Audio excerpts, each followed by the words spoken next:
ना मिलती हमें आजादी, ना मिलता ये सम्मान।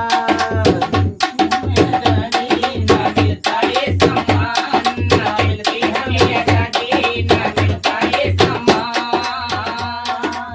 बाबा साहब जी आगर ना लिखे संविधान हो, याद कर जहिया गुलाम रहला, देशवा में सबसे खराब रहला। याद कर जहिया गुलाम रहला, देशवा में सबसे खराब। ओ याद कर जहिया गुलाम रहला, देशवा में सबसे खराब रहला। गलवा में हरिया कमरिया पे झाड़ू, हमें दलितन के पहचान रहल बाबू। हम दलितन के पहचान रहे बाबू, हम दलितन के पहचान रहे बाबू। उदय छुतावा के मिलल रहे ना हो, विश्व भारत रत्न रहे दलितन के ना हो। दलितन के राहे इनाम हो, दलितन के राहे इनाम हो। बूंद बूंद पानी के तू तो तरसत रहला बाबू, मांगे से भी मौत नहीं मिलत रहल बाबू।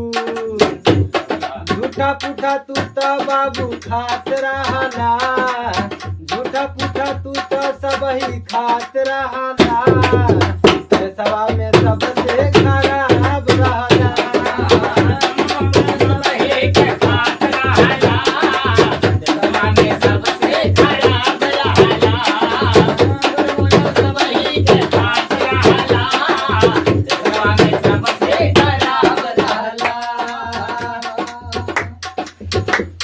भीम जी गुलामी के तोड़ना जंजीर हो, हम दलितन के लिखे हैं तकदीर हो। हम दलितन के लिखे तकदीर हो, हम दलितन के लिखे तकदीर हो।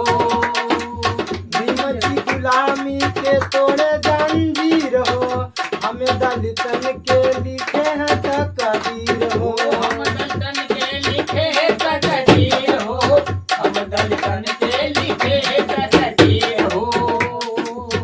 बाबा साहब गीता माँ को मिलके आगे बढ़ाना, बाबा साहब के चरणों में झुके शीश झुकाना हो।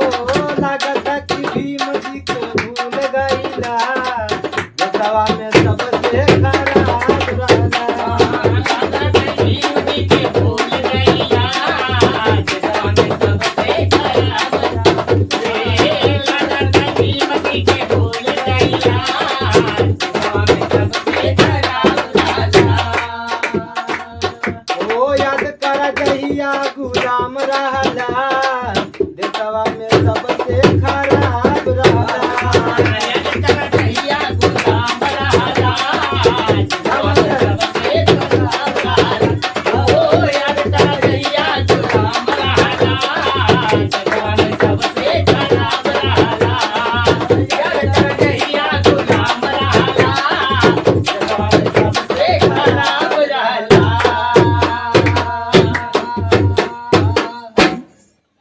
दोस्तों वीडियो कैसे लगी? अगर पसंद आया हो तो लाइक करना और सब्सक्राइब करना, और आगे वीडियो देखने के लिए हमारे चैनल पर बने रहिए और देखते रहिए। नमस्कार। नमस्कार।